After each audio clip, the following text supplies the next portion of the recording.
Hello, all. We are getting the real-time temperature and humidity data from a NodeMCU to this ThingsBoard, right? And we have created these widgets.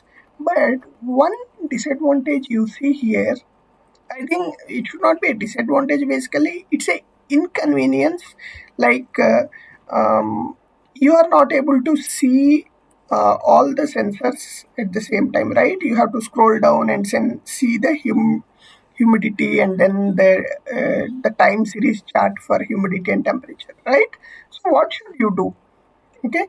So for that, what we have to do is enter edit mode, click on edit mode. So edit mode is on the right corner, orange button, right?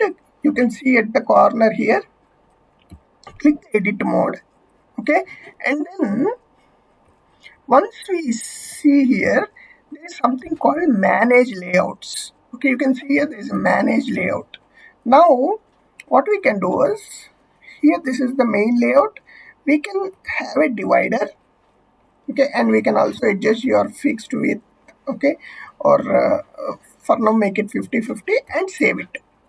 Okay, now here what we can do is we can have a new widget which shows something, uh, the temperature data, the humidity data, okay, and then click add.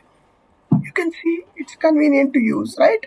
Now if we require, we can delete this, okay, and remove these widgets. You can see they are spaced properly.